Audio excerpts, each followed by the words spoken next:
मेरे पति दूसरी शादी के बाद अपनी नई पत्नी के साथ आते ही होंगे। मुझे मानसिक शक्ति दीजिए बाबा कि मैं उन दोनों का स्वागत कर सकूं। बेशक ये रमाकांत की दूसरी शादी है, लेकिन मुझे तेरी आंखों में आंसू नजर नहीं आने चाहिए। सुना तूने? वरना ये आंखें फोड़ दूंगी तेरी। खुश रहो बहन, सुखी रहो। मेरी साईं बाबा से प्रार्थना है कि तुम्हारे हिस्से में आने वाले दुख के सारे कांटे वो मेरी राह में बिछा दे और मेरी बची हुई जिंदगी में जितने भी सुख के फूल हैं वो सब तुम्हारी राह में बिछा दे। पायल की छमछम पति को बता देती है कि उसकी पत्नी उसे मिलने के लिए कितनी बेताब है।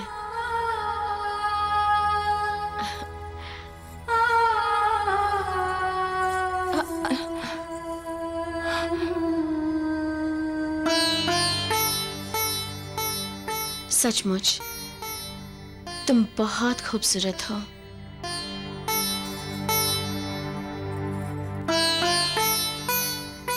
तुम्हें किसी की नजर न लगे बहन।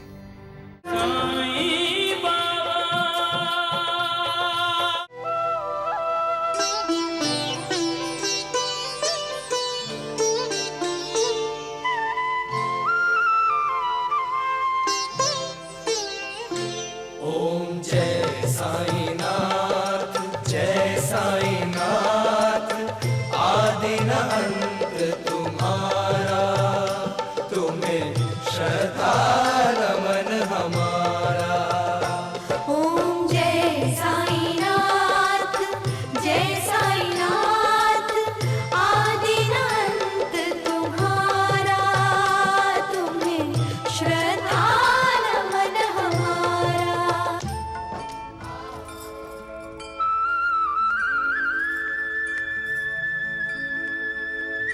साईं बाबा, मेरे पति दूसरी शादी के बाद अपनी नई पत्नी के साथ आते ही होंगे। मुझे मानसिक शक्ति दीजिए बाबा कि मैं उन दोनों का स्वागत कर सकूं।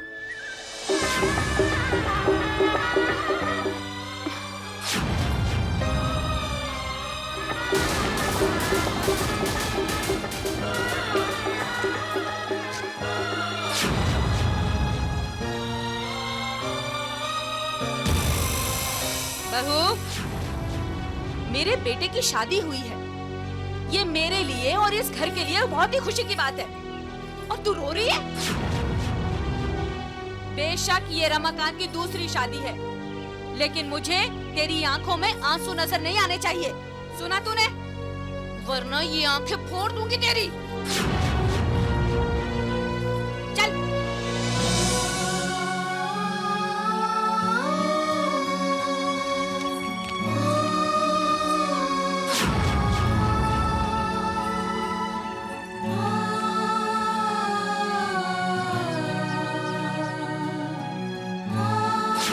बच्चे को जन्म देने के बाद होने वाली मेरी मृत्यु को तो मैंने स्वीकार कर लिया है, लेकिन अपनी सौतन को स्वीकार कैसे करूं? बहू, चल उसकी आरती उतार, चल।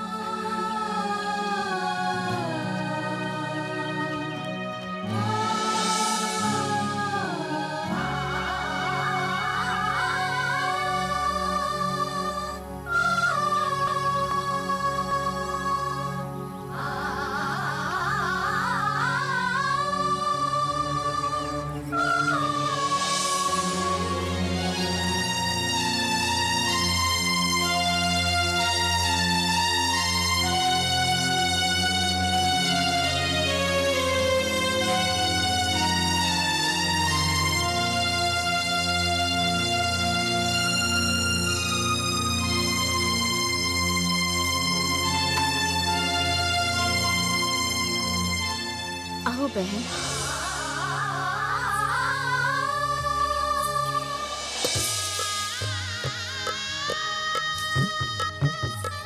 यही रुको। अपने पति का नाम बताए बगैर हम तुम्हें अंदर नहीं जाने देंगे। क्यों दुर्गा? हाँ।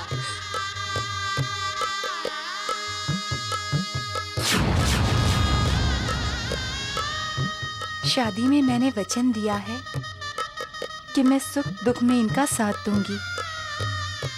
आज आप सभी के सामने ये वादा करती हूँ कि मैं रमाकांत जी का साथ जन्म जन्म तक दूंगी।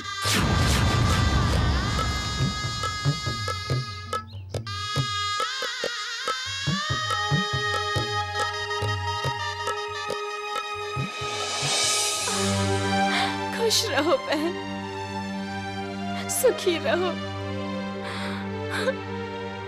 मेरी साईं बाबा से प्रार्थना है कि तुम्हारे हिस्से में आने वाले दुख के सारे कांटे वो मेरी राह में बिछा दे और मेरी बची हुई जिंदगी में जितने भी सुख के फूल हैं वो सब तुम्हारी राह में बिछा दे। जीती रहो बहन, जीती रहो। मालिक भी कमाल का कलाकार है नूर। इंसान को जो आंसू की देन दी है उसने, वो बड़ी विचित्र देन है। इंसान जब भावनावश होता है तब उसकी आंखों में आंसू आते हैं, लेकिन जब इंसान क्रोधित होता है तब भी उसकी आंखों में आंसू आते हैं। जब उसे अपने प्रिय व्यक्ति की याद आती है तब उसकी आंखों से आंसू बहने लगते हैं। और जब वो विवश होता है, मजबूर होता है, तब भी उसकी आंखों में आंसू आते हैं। खुशी की खबर सुनकर भी और दुख की खबर सुनकर भी इंसान की आंखें भर आती हैं। कभी कभी एक इंसान के किए कर्म की वजह से भी दूसरा इंसान आंसू बहाता है ना बाबा?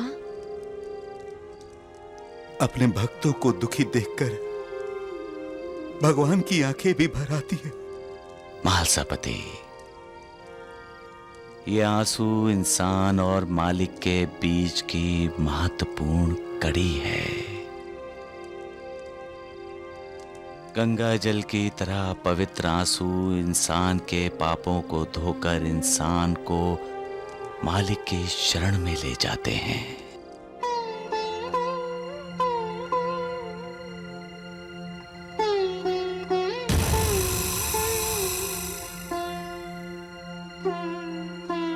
यहाँ क्या कर रही है तू?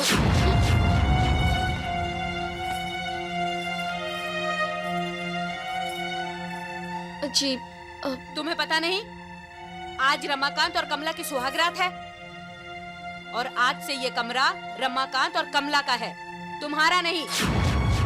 जाओ कमला को सजाओ और उसे इस कमरे में लेकर आओ। जी माँ जी। सुनो, ऐसी रोनी सूरत लेकर दुल्हन के पास मत जाना। अभी से अपनी मौत का गम मनाने की जरूरत नहीं है, अभी कुछ महीने बाकी हैं, समझी? मुस्कुराओ, मुस्कुराओ, मुस्कुराओ, मैं कह रही हूँ मुस्कुराओ।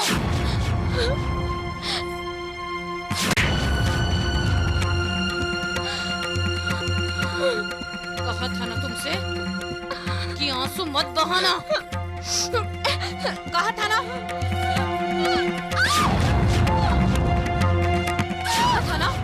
कहा था ना? हाँ? मुस्कुराओ, मुस्कुराओ।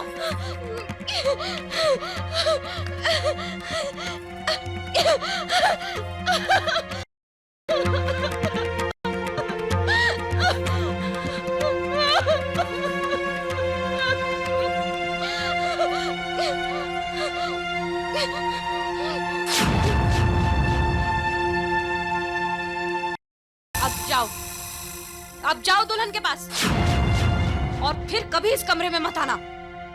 जाओ।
कर लो मनमानी, देते रहो दूसरों को दुख, उठाते रहो बेबसों की बेबसी का फायदा, उन्हें प्यार देने की जगह नफरत देते रहो।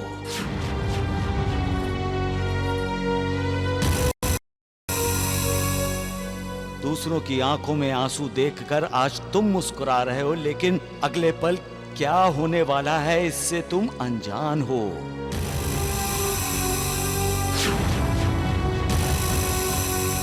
तुम्हारी जिंदगी किस मोड़ पर आकर खड़ी हुई है ये तुम नहीं जानते, मालिक जानता है। मालिक, तुम सुखी होने वाले हो या दुखी, रोने वाले हो या हंसने वाले हो, बेबस होने वाले हो या गर्दन ऊंची करके जीने वाले हो, ये सिर्फ मालिक जानता है, तुम नहीं। फिर निर्दयता क्यों? ये जानवरों जैसा व्यवहार क्यों? ये अहंकार क्यों? सुधर जाओ, संभल जाओ, अब भी वक्त है, नहीं तो जहां आज राज किया है वहां गुलामी करनी पड़ेगी तुमको। संभल जाओ। सबका मालिक एक।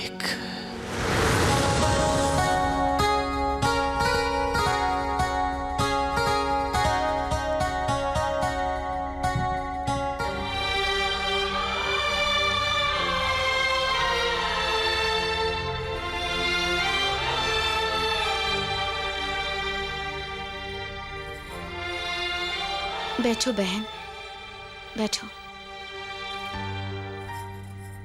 मैं तुम्हारा श्रृंगार करने आई हूं।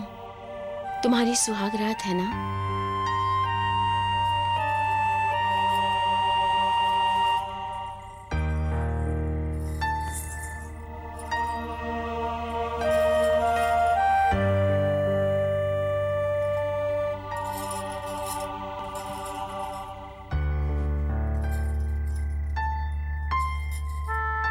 इन फूलों की खुशबू की तरह आज की रात तुम दोनों के लिए खुशबू से भर जाए, ताकि इस रात की सुगंध तुम्हारी जिंदगी में हर पल महकती रहे।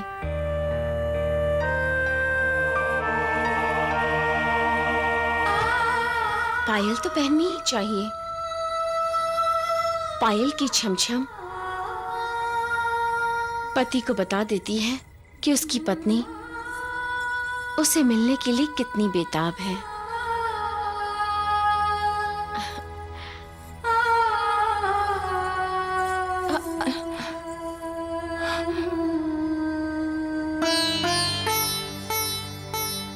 सचमुच तुम बहुत खूबसूरत हो।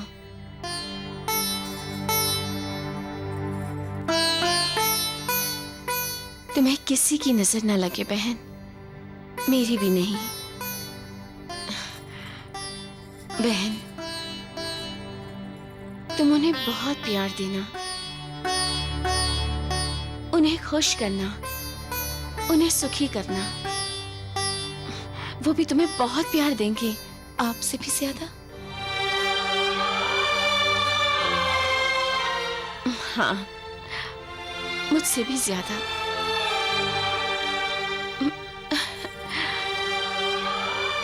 मुझसे भी ज्यादा बहन।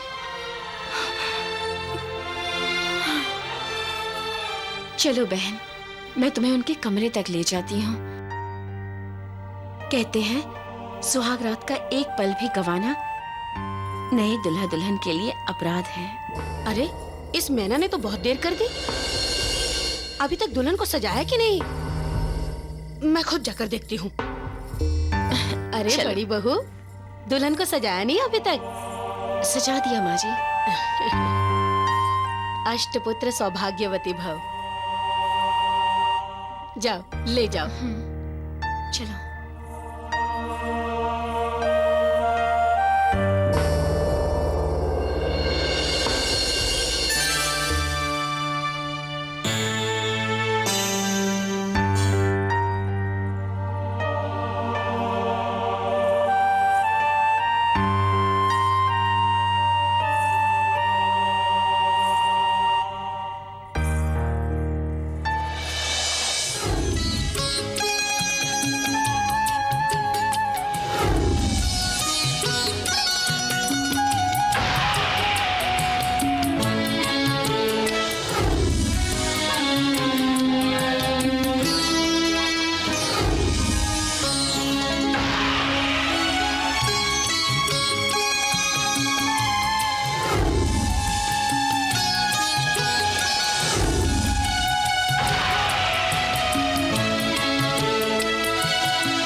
महालसापति, इंसान ये क्यों भूल जाता है कि मालिक दयालु है? क्यों भूल जाता है कि जब उसके लिए एक दरवाजा बंद होता है तो मालिक की कृपा से कोई दूसरा दरवाजा खुल जाता है? जब इंसान को दुखों का सामना करना पड़ता है तब उसे ये नहीं भूलना चाहिए कि किसी न किसी मोड़ पर सुख उसका इंतजार कर रहा है। इंसान को लगता है कि उसके साथ अन्याय हो रहा है, लेकिन उसे ये नहीं भूलना चाहिए कि मालिक उसे न्याय देगा और उस पर अन्याय करने वाले का न्याय भी वही करेगा। कभी कभी इंसान उदास हो जाता है, उसे ऐसा लगता है कि उसकी जिंदगी में गमों का अंधेरा छा गया है, लेकिन यह अंधेरा तब तक छाया रहता है जब तक मालिक की कृपा का सूर्योदय नहीं होता। मालिक की कृपा हुई तो जिंदगी में खुशियों का सवेरा ही सवेरा होता है। सबका मालिक एक।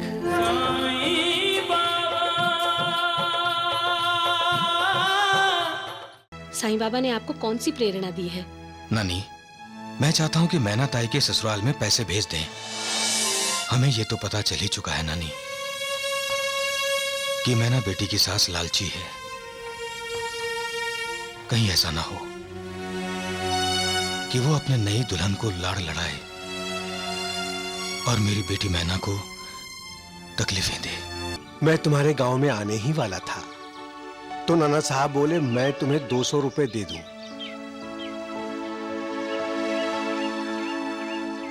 अच्छा मैं चलता हूँ। काका जी, खाना खाकर जाइए। नहीं बेटी, मुझे काम के सिलसिले में अगले गांव जाना है। अच्छा नमस्ते। जीती रहो, जीती रहो। माँ जी, ये पैसे तुम्हें नहीं भेजे गए, मुझे भेजे गए हैं तुम्हें खुश रखने के लिए, समझी? अब ये मूर्ति बनी क्या खड़ी हो? घर का काम काज करो। चूल्हा नहीं जला है सुबह से। जाओ, जाकर चूल्हा जलाओ। माँ को दिल की बीमारी है। वैद्य जी ने कहा है माँ कुछ ही दिनों की मेहमान है। उन्होंने कहा है माँ की हर इच्छा पूरी करोगे तो उनकी तकलीफ कुछ कम हो सकती है।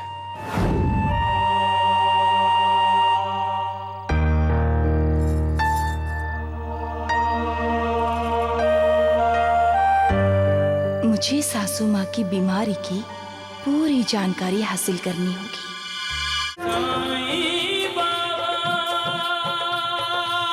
ओम साईनाथ, ओम साईराम, ओम साईराम, ओम साईराम, ओम साईनाथ, ओम साईनाथ, ओम साईराम, ओम साईराम, ओम साईराम, ओम साईराम, ओम साईनाथ, ओम साईनाथ, ओम साईनाथ, नानी, ओम साईनाथ, ए नानी, ओम साईनाथ। आ गए आप? मैं आपके लिए पानी लेकर आती हूँ। नानी, क्या हुआ? शिरडी से लौटने के बाद मैं सिर्फ मैना बेटी के बारे में ही सोचता रहता हूँ। लेकिन क्यों सोच रहे हैं? साईं बाबा ने निश्चिंत रहने को कहा है ना?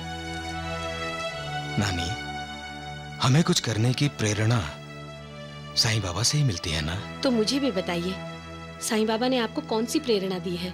नानी, मैं चाहता हूँ कि मैना ताई के ससुराल में पैसे भेज दें। हमें ये तो पता चल ही चुका है नानी कि मैना बेटी की सास लालची है। कहीं ऐसा ना हो कि वो अपने नई दुल्हन को लाड़ लड़ाए और मेरी बेटी मैना को तकलीफें दे, उसे बात बात पर अपमानित करे। नानी, मैंने तो कुछ गलत नहीं सोचा ना? नहीं। मैं जानता हूं साईं बाबा का आशीर्वाद हमेशा मैना बेटी के साथ है। फिर भी उन्हें पैसे भेजकर हमें तसल्ली हो जाएगी कि हमने माता पिता का कर्तव्य निभाया है।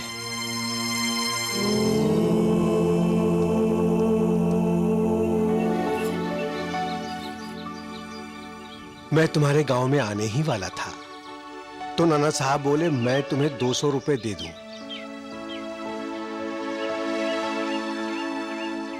अच्छा, मैं चलता हूँ। काका जी, खाना खाकर जाइए। नहीं बेटी, मुझे काम के सिलसिले में अगले गांव जाना है। अच्छा, नमस्ते। जीती रहो, जीती रहो। आपका आशीर्वाद सच नहीं होगा काका। मैं तो बच्चे को जन्म देकर मरने वाली हूँ।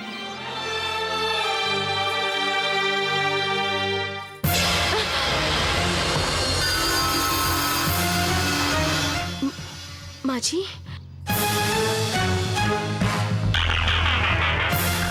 ये पैसे तुम्हें नहीं भेजे गए, मुझे भेजे गए हैं तुम्हें खुश रखने के लिए, समझी? अब ये मूर्ति बनी क्या खड़ी हो? घर का काम काज करो। चूल्हा नहीं जला है सुबह से। जाओ, जाकर चूल्हा जलाओ। हाय राम, मुझे तो बहुत थकान हो रही है।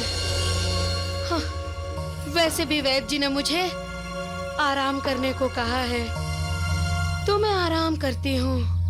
हाय राम, हाय राम, हाय राम, हाय राम।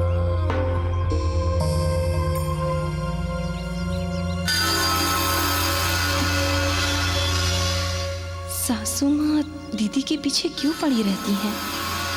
दीदी तो उनकी किसी बात का भी कभी जवाब नहीं देती, ना कभी ऊंची आवाज में बोलती हैं।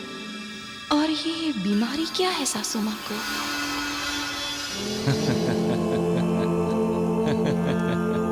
मालिक के घर में देर है, अंधेर नहीं। ऐ इंसान, इस सच्चाई को जान ले। कभी भी किसी के साथ बुरा व्यवहार मत कर, किसी की बुराई मत कर, किसी के बारे में बुरा मत सोच। छोड़ दे बुरे कर्म करना, वरना हश्र अच्छा नहीं होगा तुम्हारा।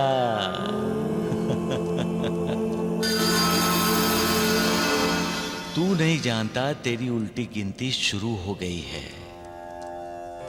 तुम्हारे कर्मों का लेखा जोखा मालिक के पास बन गया है। अब तुम्हारा हिसाब होगा। मालिक का एक ही न्याय है, जैसा करेगा वैसा भरेगा। सावधान, सावधान है इंसान, सावधान।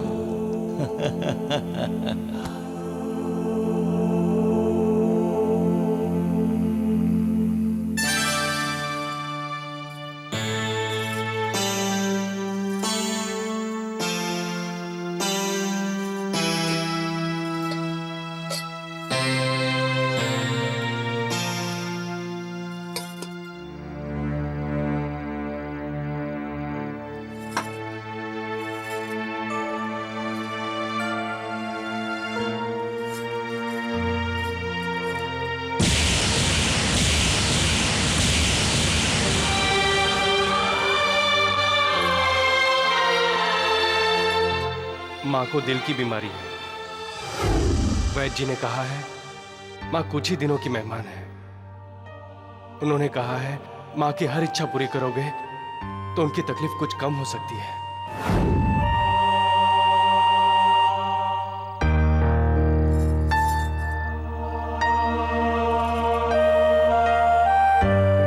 मुझे सासू माँ की बीमारी की पूरी जानकारी हासिल करनी होगी। अन्याय, अनाचार और अत्याचार की भी एक सीमा होती है महालसापति। जब इस सीमा का उल्लंघन होता है तो अन्यायी, अनाचारी और अत्याचारी इंसानों का दमन किया जाता है और उन्हें सजा मिलती है। ये मालिक का दस्तूर है। भगवान श्री कृष्ण ने भी शिशुपाल के 100 अपराध पूरे होने तक का इंतजार किया था साईनाथ। वही तो मैं कहना चाहता हूं। भगवान भी ऐसे लोगों को मौका देते हैं सुधरने का, अपने आप में तब्दीलियां लाने का, ताकि अपने किए पर पछताकर वो मालिक की शरण में जाए। आप नाना साहेब चांडोलकर की बेटी मैना दीदी के बारे में तो नहीं बोल रहे हैं साईनाथ? सबका मालिक एक।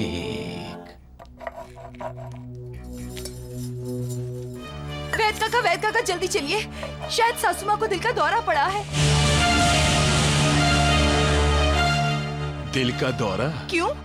आप ही ने इनसे कहा था ना कि अगर हम सासू माँ की मर्जी के खिलाफ गए तो सासू माँ को दिल का दौरा पड़ सकता है। परेशान मत हो बहू, मैं ये दवा बनाकर तुम्हारे घर लाता हूँ और तुम्हारी सास का इलाज कर देता हूँ। लेकिन उससे पहले उनको कुछ हो गया तो? जरूर दुर्गा नाटक कर रही होगी। लगता है आपको सासू माँ के दिल पे बहुत भरोसा है। कहीं सासू माँ का दिल का दौरा और उनकी बीमारी कोई नाटक तो नहीं? क्या बात कर रही हो तुम बहू? ना, मैं सच बोल रही हूँ वैद काका, क्योंकि मैं सब कुछ जान गई हूँ। ना वो दिल की मरीज है और ना ही कभी उन्हें दिल का दौरा पड़ा है।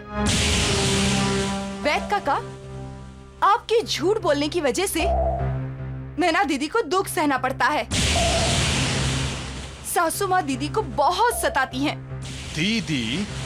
हाँ वैद काका, मैना दीदी मेरी सौतन नहीं है, मैं उन्हें अपनी बहन मानती हूँ और उन पर कोई अन्याय हो वो मैं देख नहीं सकती। अब आप सच सच बताएंगे या फिर मैं सरपंच जी को बोल के पंचायत बुलवाऊं और फिर उनके सामने? नहीं नहीं बेटी, मैं बताता हूँ, सब सच सच बताता हूँ। तुम्हारी सासू माँ को कोई बीमारी नहीं है। वो तो बीमारी का नाटक कर रही थी ताकि रमाकांत तुमसे शादी करने के लिए राजी हो जाए। उसका नाटक तो अभी भी जारी है। हाँ, सारी बात समझ में आ गई। अब मैं भी इनको एक नाटक करने के लिए भेजती हूँ। अब मुझे भी एक नाटक करना पड़ेगा।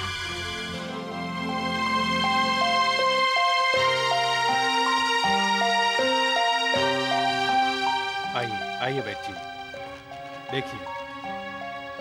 अच्छा हुआ वैद्य जी आप जल्दी आ गए। देखिए ना, मेरी फूल जैसी बहू को क्या हो गया है।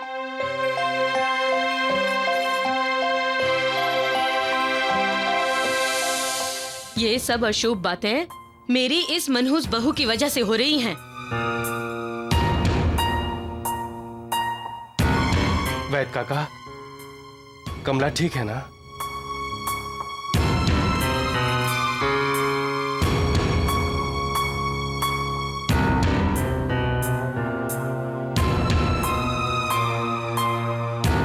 वैद्य जी, आपने रमाकांत की बात का जवाब नहीं दिया। मेरे जवाब देने से क्या दुल्हन का रक्तचाप कम हो जाएगा? रक्तचाप बहुत बढ़ गया है। नब्ज तो इतनी तेज चल रही है कि धक्के मार रही है। रक्तचाप और बढ़ गया तो अब तो दुल्हन को भगवान ही बचाए। हाय राम।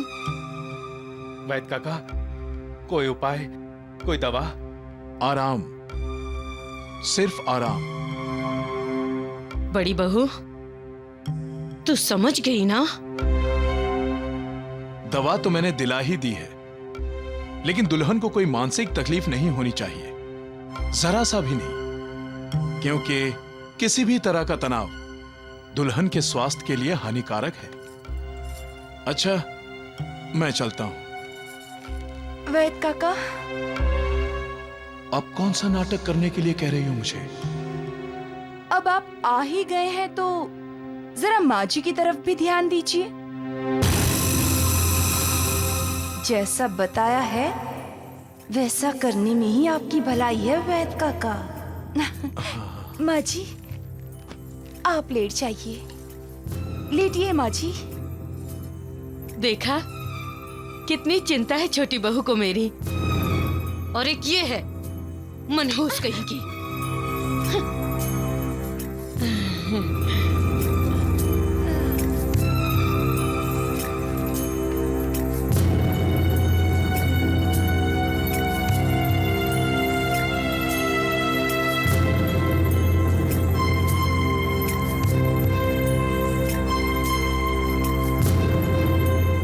रमाकांत, दुर्गा बिल्कुल ठीक है। अब तुम्हारी मां को कोई भी खतरा नहीं है। अब तुम्हें लेटे रहने की कोई जरूरत नहीं है। तुम कहीं भी आ जा सकती हो, घर का कामकाज भी कर सकती हो।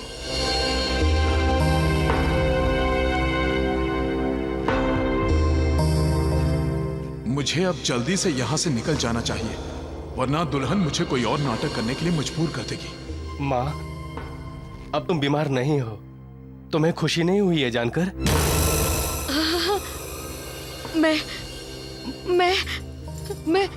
मैं बहुत खुश हूँ। ये तो शुरुआत है माँ जी।